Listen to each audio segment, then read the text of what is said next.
everybody, welcome to another exciting episode of Extreme Youth Talk right here on Extreme Youth TV. And today on Extreme Youth Talk, we are privileged to have a special guest in the studio, and we're going to ask her right now to introduce herself to Extreme Youth TV. Welcome. Okay, thank you. My name is Deborah Arnett, and I work at the Christian Counseling Center, which is located on Collins Avenue, next door to Calvary Bible Church. So tell us, for those who don't really know what exactly is the Christian Counseling Center, what exactly is the Christian Counseling Center? The Christian Counseling Center is a nonprofit Christian organization that was started in 1986 with the focus at that time to work with individuals who were struggling with substance abuse as well as their families. But since then, a number of other issues have developed within our society, such as marital, premarital, issues with our youth, as well as the AIDS issues and other issues that have come up over the past 22 years. Okay, so Deborah, tell us, we know the Christian Counseling Center is about right now. Tell us, what exactly is your role? What role do you play as a member of the Christian Counseling Center? Right now, I am working with children between the ages of 5 and 18 at the Christian Counseling Center. Excellent, excellent.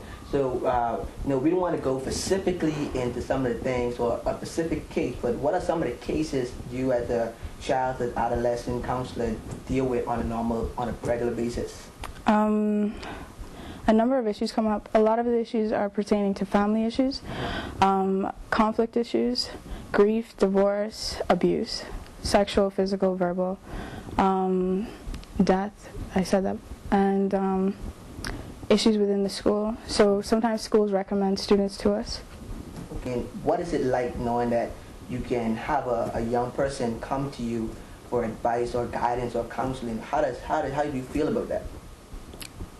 It's a great responsibility. It's one that I don't take lightly. It is a gift and a privilege that God has given me. And I see myself as just journeying with them for a season. I'm not there to fix them. I'm there to walk with them. And as the Lord leads me, I seek to speak into their lives regarding issues that they present, and also work with them on working with various issues that they may be having with themselves. How does the majority of the young people that come to Counseling Center feel at they enter the doors? Most of them are afraid, apprehensive, because it hasn't been explained to them well why they're coming. Sometimes they think that they've done something wrong in the case of divorce issues between their parents, so they feel as if, well, I'm here because I've done something wrong, but that's not the case. They're there because their parents are concerned about the way they're responding to the divorce or the separation. Some of them are a little withdrawn during the first session until they realize that I'm not there to judge them. I'm there to listen, and it's their time, it's their forum. What they share with me will remain confidential unless I'm concerned for their safety or the safety of others. Then I will share that with their parents. And my goal is always to bring the adolescent and their parent together so that they learn how to communicate with their parents, because I'm only with them for a season.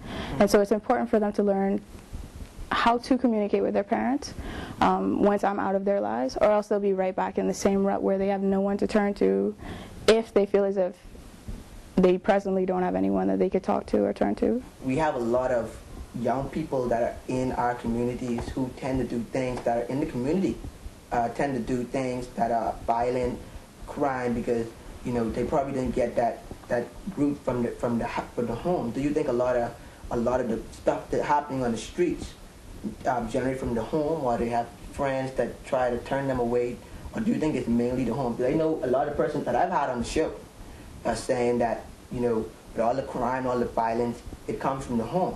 But in some cases, we do have parents who love their children, who discipline their children, but yet their children still go out and, commit these type of crimes.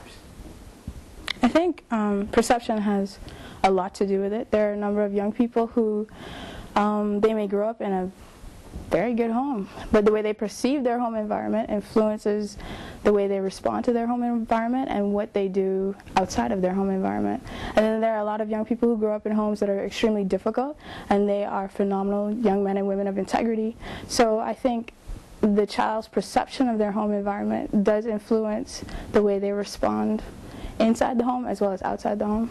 We have a lot of young people who on the streets. When they come home from school, they're on the streets. They're all over the place.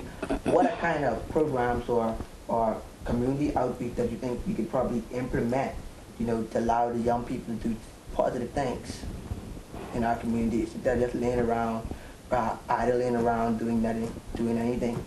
I think we have a lot of programs. I think we definitely could use more because there are a number of young people out there who will say that they have nothing to do.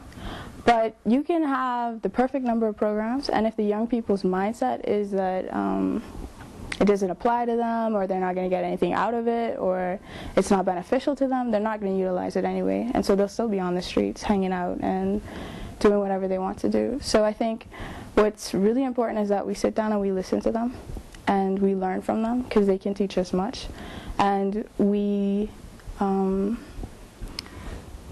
ask God for direction on how we can speak to the mindset that they possess that may not afford them the opportunity to embrace the opportunities that are presented to them by these various programs that we have. Do you think that young people today do have dreams, do have goals and aspirations for their life?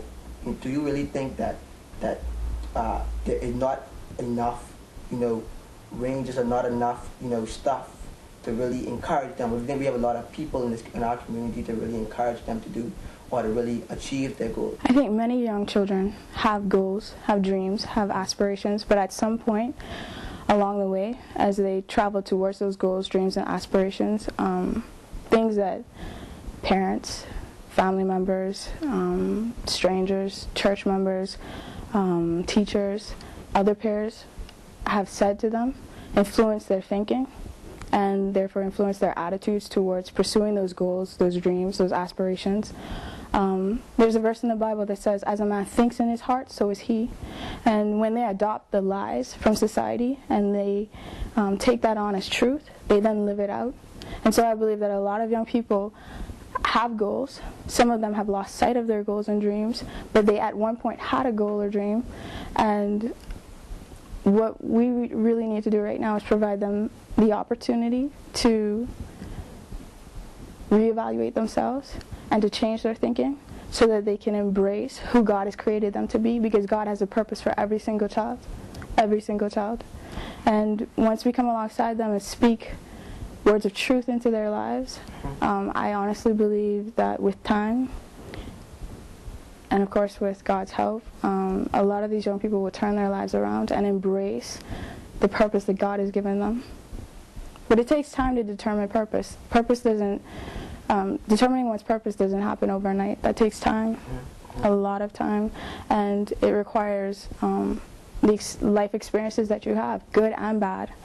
Sometimes our bad experiences are the most influential in helping us to determine our purpose. But again, our thinking about these bad experiences influences whether or not we see the bad experience as an opportunity to shape ourselves to become the individuals that God has called us to become, or whether we see it as another example of how people have spoken death over our lives.